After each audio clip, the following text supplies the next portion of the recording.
Hello, everybody. Welcome to our next session in our ongoing Science Communicator in Residence webinar series here with Dr. Anne Moser.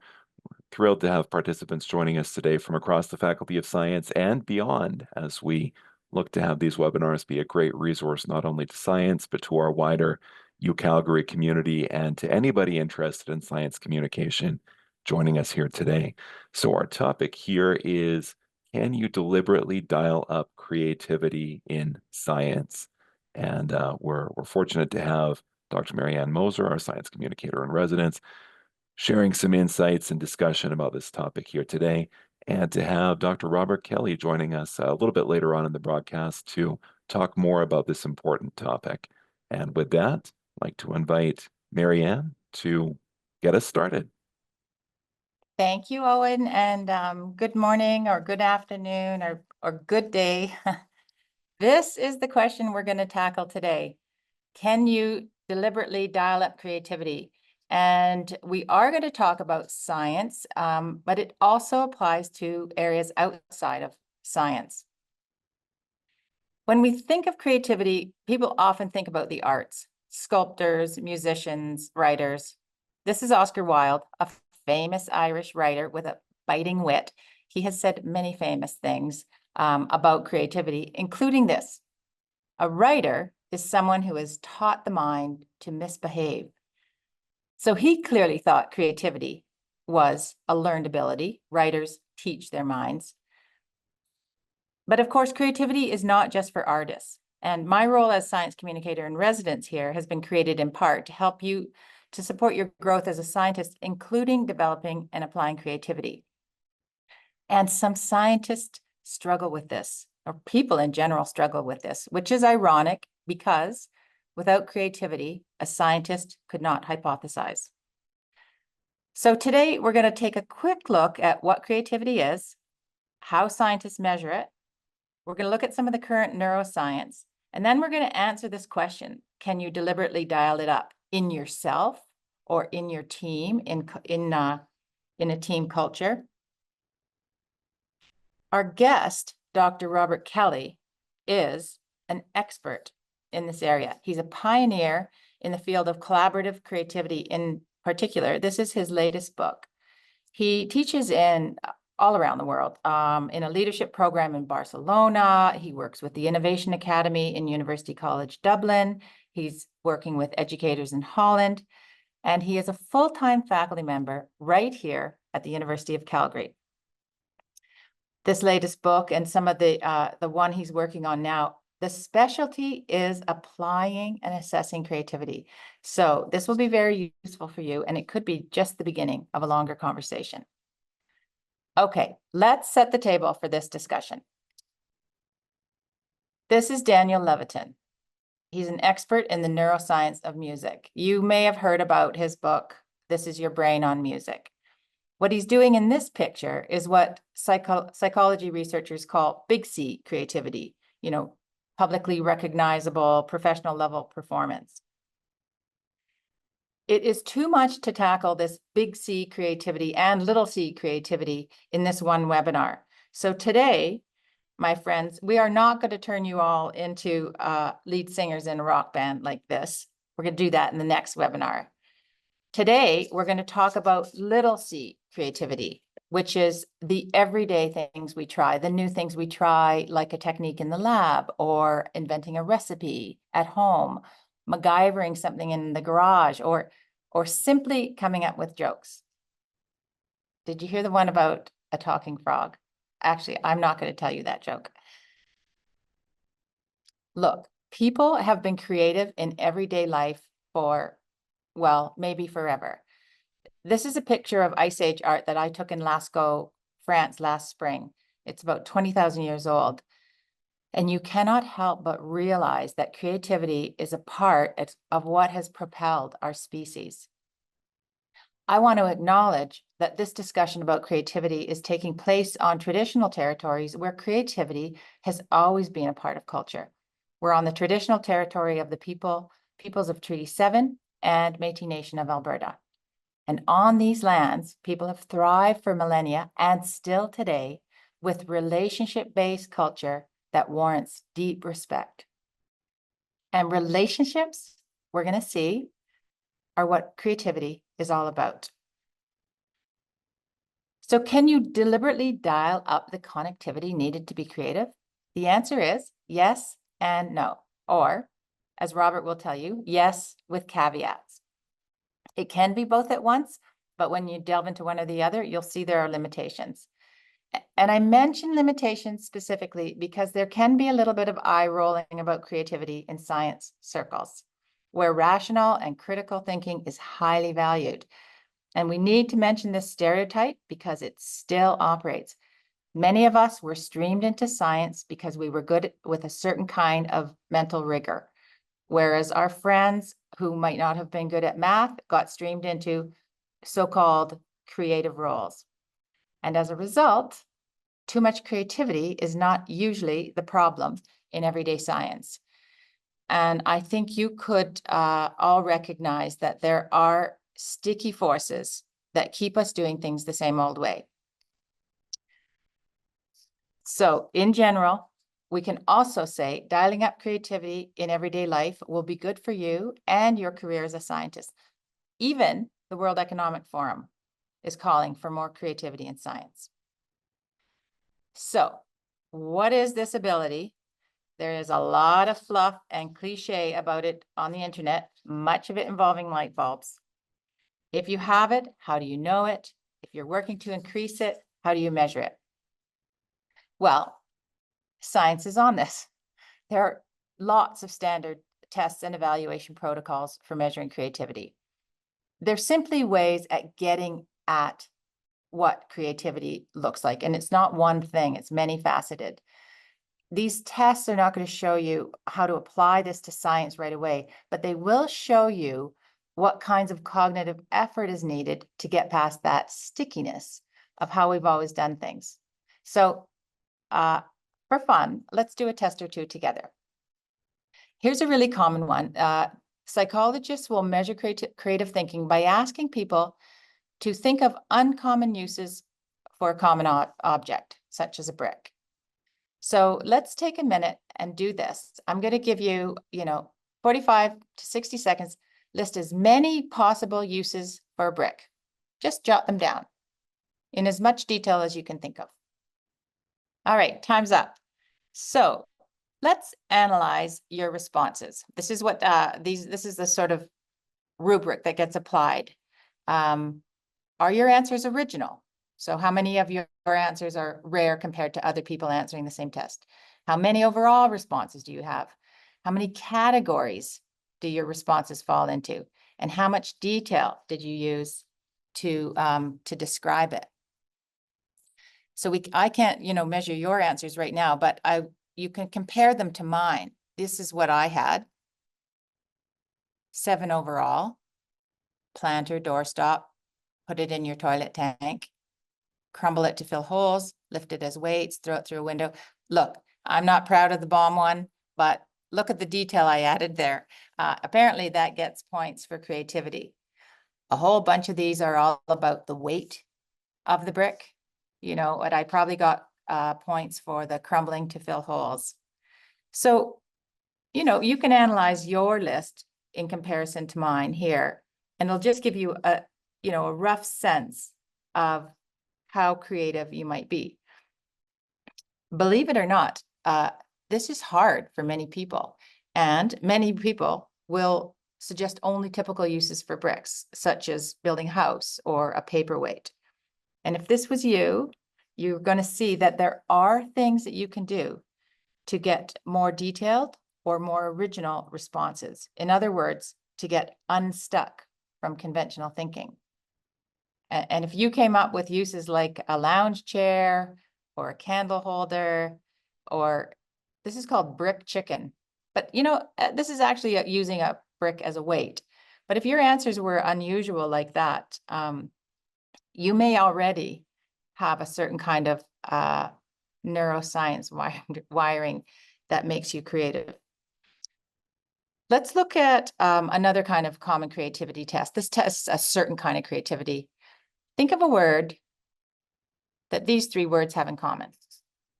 If you guessed band, Band-Aid, rubber band, bandwagon, you got it. Okay, here is a harder one. We'll just do one more. If you guessed terminal illness, bus terminal, computer terminal, this is considered one of the harder ones. But you can see you sort of have to let your mind go loose and see what kind of words pop up.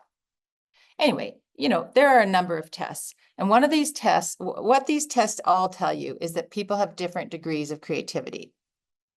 So if they have different degrees of creativity, what is making that difference? Let's look at the neuroscience to try and understand that. Well, the hippocampus plays a role. The area of your brain that that is responsible for memory and imagination is also responsible for creativity in part. And the hippocampus is a key player. Fun fact, the word hippocampus, hippo comes from the Greek horse, and campus comes from the Greek sea monster, in case you did not know, but now you can see very obviously where the name comes from. The hippocampus plays a key role, but is not the only player by a long shot. But, without memory, our minds would be a blank slate, nothing for creativity to work with. And without imagination, we wouldn't be able to push thinking in new directions. So here, for example, we have the memory of printed material and an imagined new future for that printed material. What's more important is that the hippocampus, and I want to geek out a little bit here, the hippocampus is part of the default network. It is the set of cortical regions that are responsible. And cortical, I mean, you're scientists, so you know what that means, but the outermost or superficial layers, responsible in part for mind wandering and that sort of thing.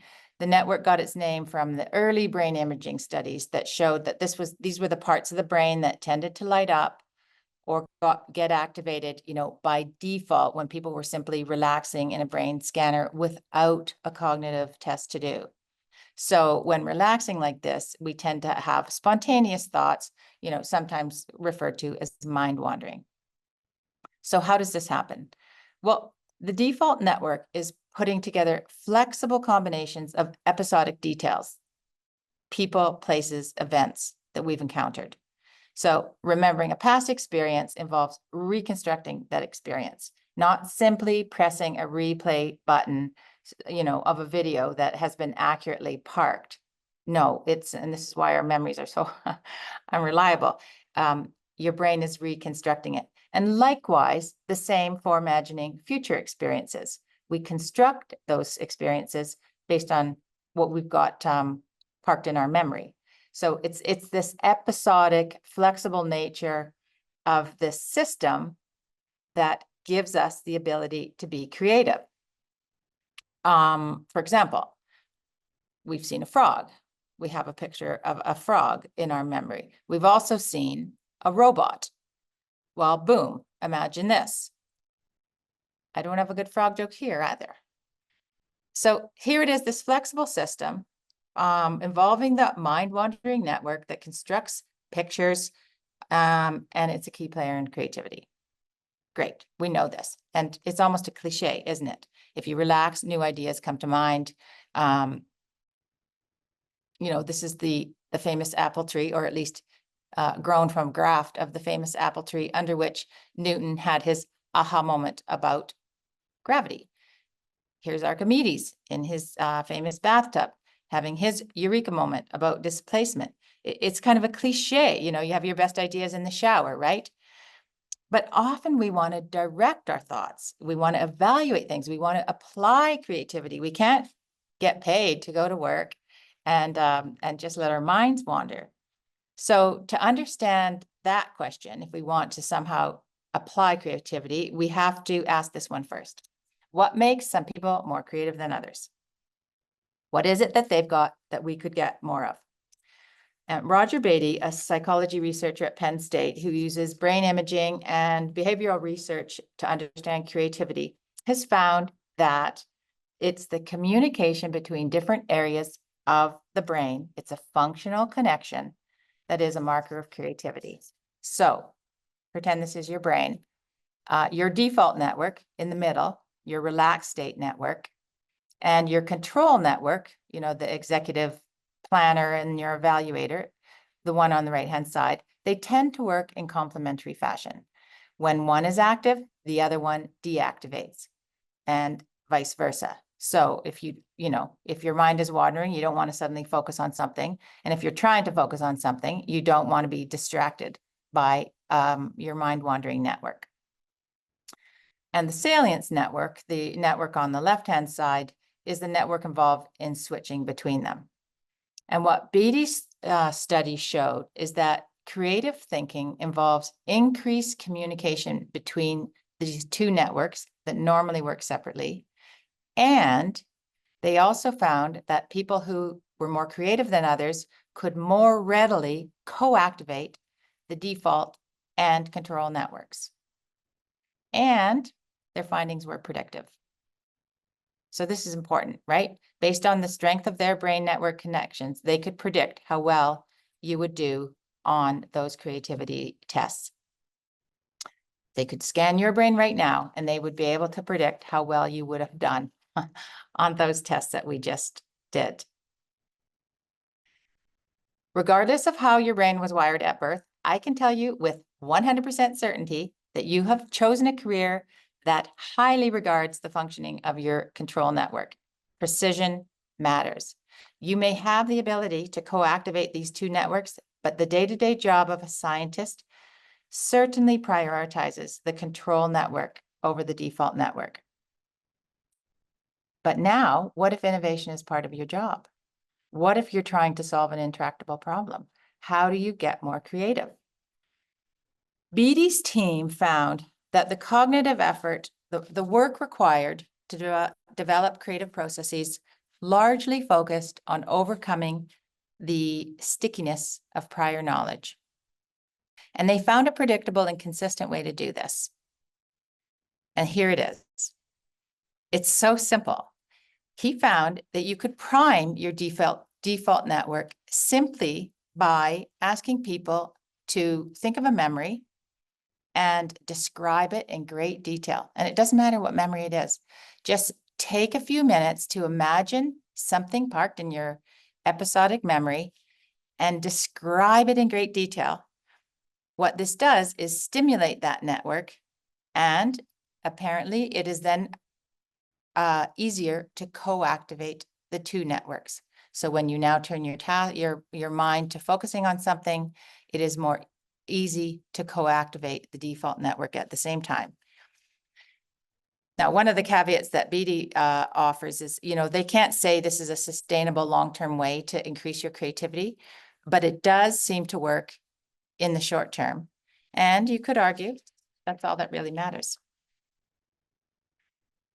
So it does look like creativity, we can answer this part of the question. It looks like creativity can be increased in the short term by priming. That's what this is called, priming your default network, stimulating it so that it can be more readily co-activated with your control network.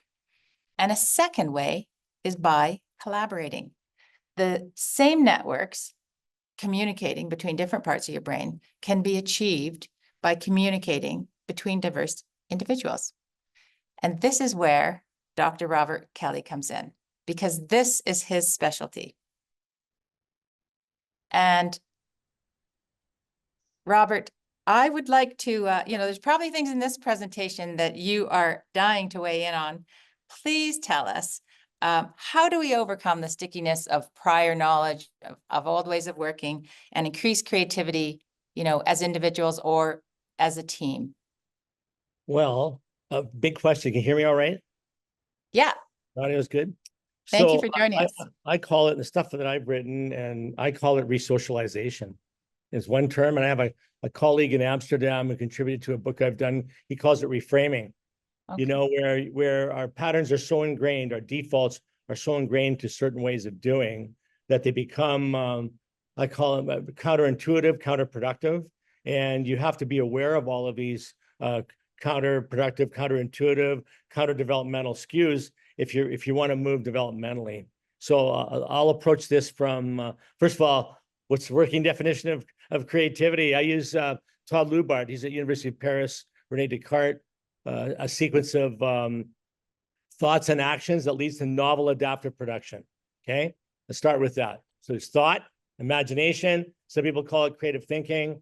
There's action. That's the actual work and the discipline domain of wherever it's taken out, whether it's science or the arts, or it could be anything, that it leads to novel adaptive production. Now, novelty is what? Novelty compared to what? For a young learner who's just developing, a young scientist, a young artist, whatever, it would be relative to their previous production. We would call that individualistic creativity.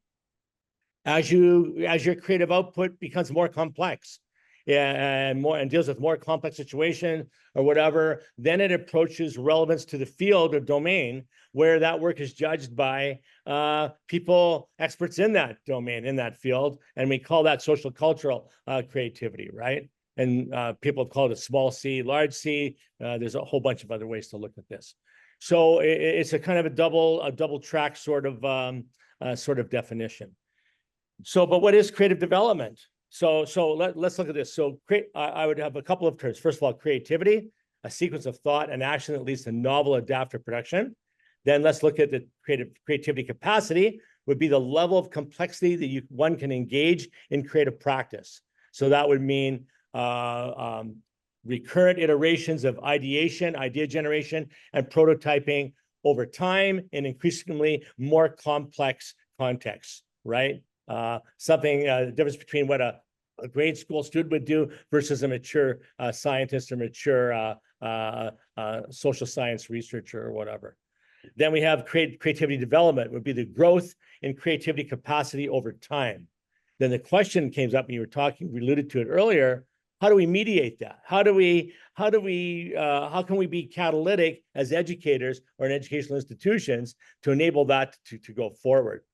And we see this all the time. We hear it all the time from administrators.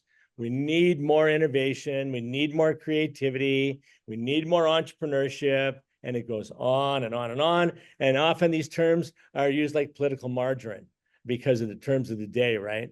And but actually, how do we actualize them? How do we make them happen? How do we transform cultures that are so used to certain ways of doing and move them into another space? And I'm going to share a screen here for a second. And let me just go to full screen here. And so this is my working definition. So here's the thing. Why would we want to move to creative environments to begin with? Well, why do we want to build that into the educational ecosystem that we're all part of here at a post-secondary and higher education? So here's I use this all the time recruiting grad students or whatever. It goes, why on earth would we equip any learner with knowledge about a discipline without equipping them at the same time with the tools, strategies, capacity to apply this knowledge through creativity and innovation for the benefit of other people?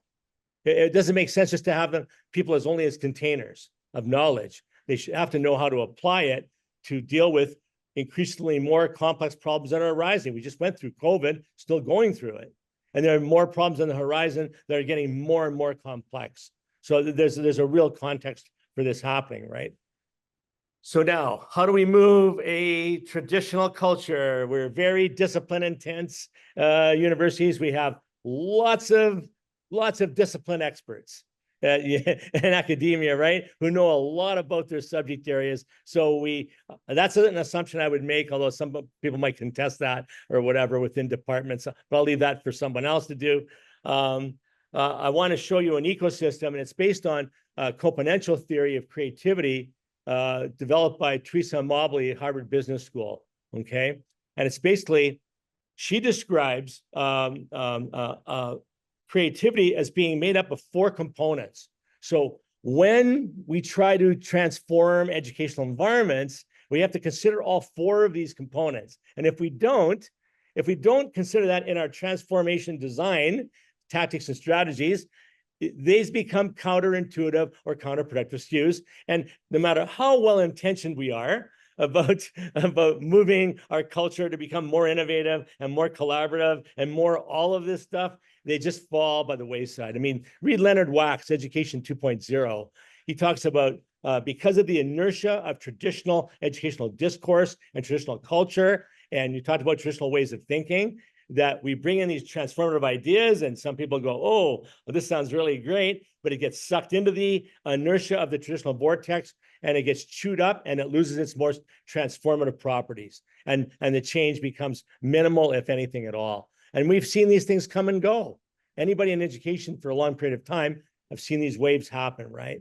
So the 4 areas. I'll talk about the obvious one: discipline, relevant knowledge, skills, and processes. I'll assume that one in a higher education environment, that faculty members are here because they know a lot about stuff and certain stuff and disciplines. And they should know a lot about stuff and should be maybe leading in that area, right? But that's not enough to have an innovative and creative collaborative culture, because I would not make the assumption that because I have a high level of discipline competency, that I'm a creative individual at a higher level. That's an assumption I would really question, and that would vary from individual to individual. So if I was going to transform a faculty or a department or a university or whatever, I'll make this assumption, but there are 3 other areas that have to be approached according to competential theory, which I love because I think it's got great educational application. And it's one I've worked off of. Number 2 is creativity, relevant knowledge, skills, and processes. It's a whole nother skill set, okay? And I'll define these in a second. Number 3 is the environment that exists where this happens. Are we in a largely collaborative environment? What is collaboration? And we often I hear the word collaboration used a lot, people speaking, and they're talking about cooperation, which is very different, or compliance. Not true collaboration, where there is rotating leadership, shared vision, people giving space and taking space. There's a whole bunch of attributes. Read Peter Glure on this. It's 7 honest signals of collaboration out of MIT's business school. So, and then the 4th one is, and one that Teresa Mobley has written a lot about, is intrinsic motivation. And so if something comes top down, if it's extrinsic motivation, extrinsically motivated, you might be motivated. There's literature to support that, but I would say that your sustain on that, creative sustain, would be limited. But if you're intrinsically motivated, for example, these things usually have a lot of early adapters. It's bound to go somewhere, right? And here's how I break these 4 areas down into actual developmental strands. So these are the things that have to be addressed on the shop floor. We know, I'll leave domain relevant skills and knowledge. We'll assume that one. But when we get to creativity relevant knowledge, skills, and processes, idea generation, experimental development, like prototyping development, and creative sustain, the ability to maintain recurrent iterations of ideation and prototyping over long periods of time with increasingly complex collaborative environments. And then the big one is the culture in which this exists. And I'd say this is where a lot of work has to be done. And the ground has to be tilled here to enable all of this to go forward. And I would say the 6 attributes I have a whole bunch more. It varies from day to day. Collaborative development, what that means, communication development. And I use Cohen's model for deep listening, where we go from attentive to interpretive to empathetic to generative listening. Empathetic is a level where we have a very different kind of listening, where we're very aware of who else is in our community, whatever. And a lot of people might maintain academic environments are very cold and not very empathetic or whatever. But that's where a culture of trust happens.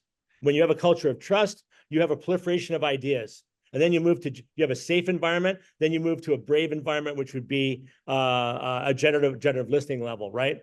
Metacognitive development, being self-aware of what we're doing.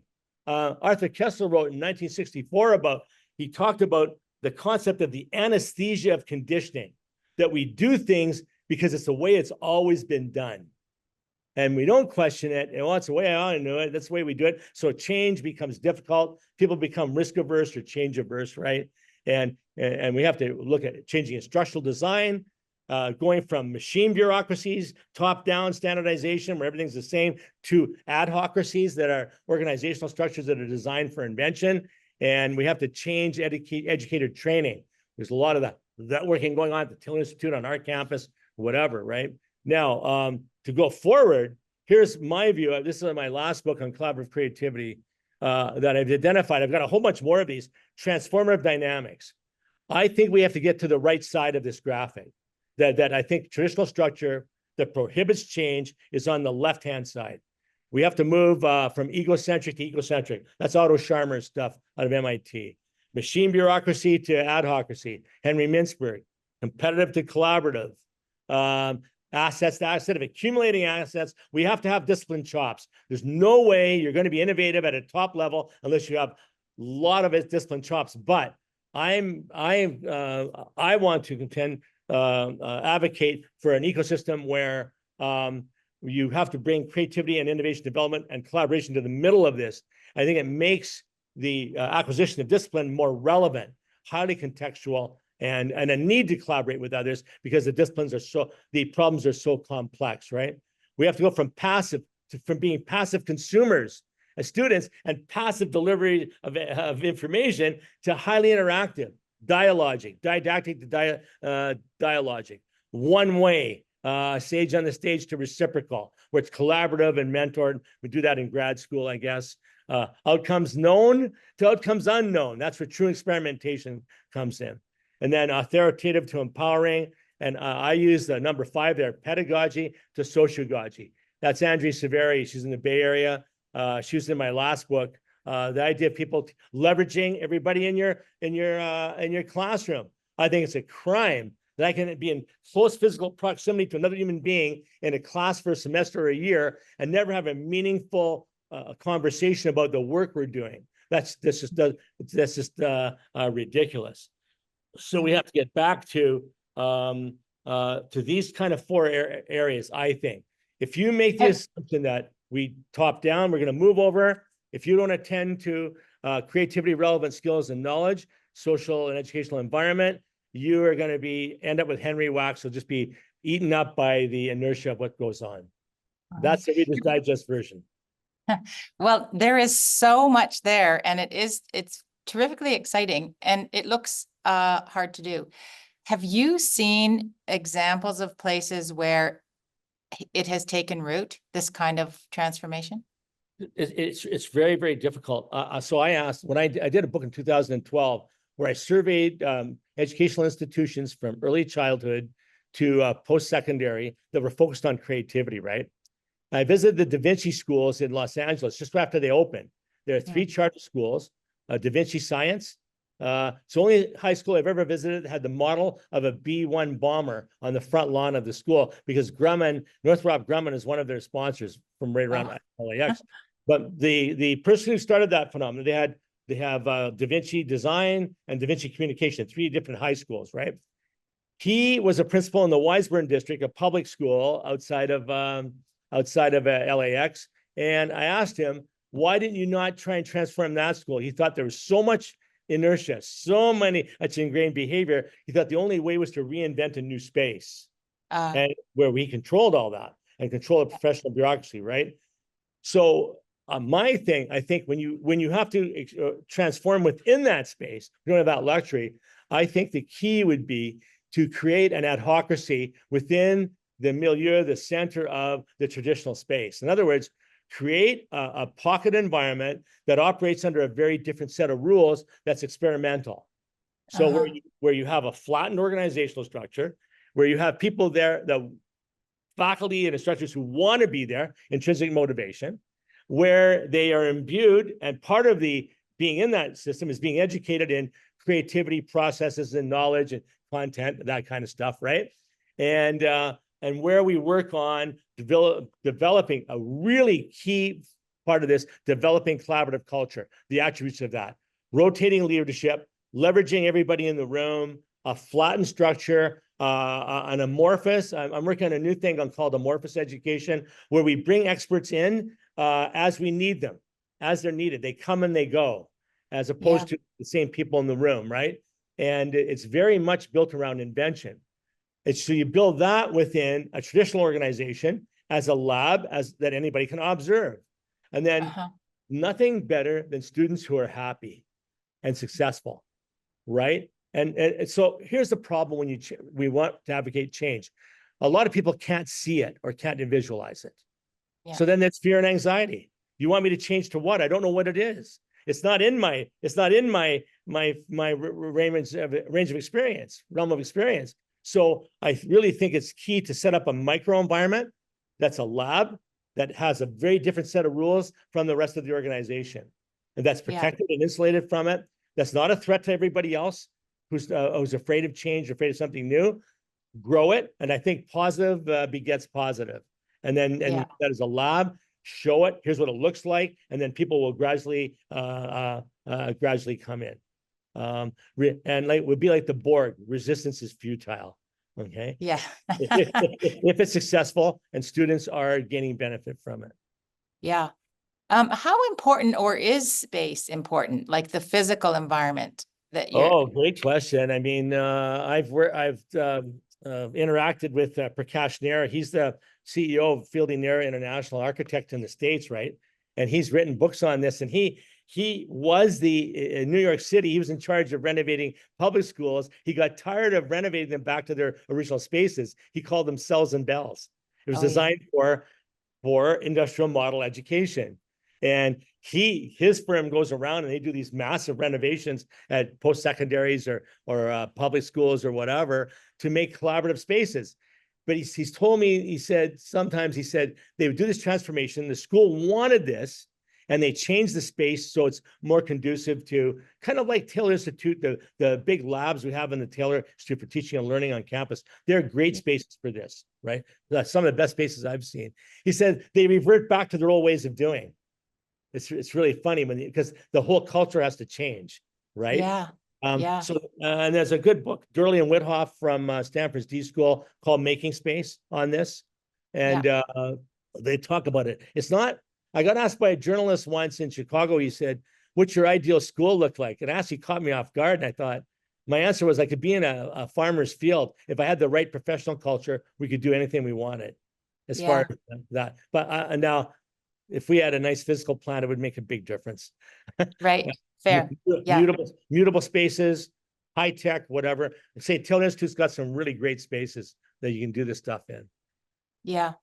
Yeah. So culture before space, and maybe absolutely culture establishment. Yeah. And so what you're recommending is the creation of a kind of a lab environment or an adhocracy, an example of what it looks like, because people, when you ask people to change, they don't know what you want them to change into. So absolutely. So you get fear and anxiety right away. You'll get pushback. But you want me to change? I've been doing this. This is the only way I know. So if that's the only way you know, that's what you'll embrace, right? And then we get threatened and we get comfortable and all that kind of stuff. So create a culture within the culture. And to experiment, to lead, and that's not threatening the existing culture. And then I think that would be your lead for true transformation. And when you say a culture within the culture, do you have a sense of how big that team would have to be, this model or adhocracy? It could start with piloting a new course that's done very differently. Okay. You know what I mean? About starting a different way of looking at things, how we acquire maybe discipline competency or whatever. And remember, part of this, you always get this disease of the dichotomous mind, right? Oh, you're going to do this innovation, creativity stuff. That means you're going to throw out all this other stuff. No, we're just changing the ecosystem. In fact, if anything, I think it would make the discipline competency more relevant. We're just changing relevancy. And actually, we're adding a wider skill set for the students. It's a wider skill set.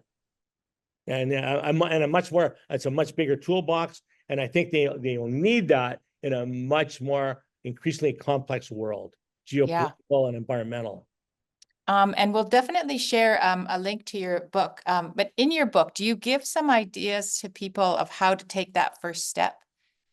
It's a book written to, the last book was called Collaborative Creativity. The one I'm working on now is assessing environments and individuals for their creativity development, where they are, their creativity development trajectories, what path they're on, and then that's my next step, and mediation. How do we enhance the innovation, capacity for innovation trajectory of an individual and an organization. And that will come down to effective assessment and then mediation tools and strategies to do that. The last book was sort of framing how we go from creativity development and moving to collaborative culture. What is collaborative culture? If the collaborative culture becomes catalytic in transformation, but what we do is we try and cast transformation onto the existing culture, which has many attributes that are counterintuitive to transformation. And Something has to be undone. There's a question here, and we have just a few minutes left for questions about the economic variables that affect creativity. Have you done any examination or research on what those pressures might be? Can be more specific? What are the economic variables that affect creativity, and how do they affect it? Well, I'm wondering if it's, there a lot of the reason for suggesting people would be more creative is that maybe it's more profitable, but there's the same argument against it. We can't change because we might lose ground or footing. So on that note, I kind of located myself in the grad programs I've run in Workland or whatever, and I'm working with a new program with Elisava School of Design in Barcelona on creativity and design leadership. I've located myself personally on the social innovation side, creativity for the benefit of others. And I have to share this story. In April, I have a place in Victoria that I rent, and former Prime Minister Joe Clark and his wife, Marie McTeer, were my neighbors. And I was talking to him in the driveway, and he said, well, what do you do at U of C? And I mentioned that, well, I'm into the creativity field, but I'm on the altruistic side, creativity for the benefit of others and that. And he looked at me and he said, I bet you work alone. And which I thought was really funny.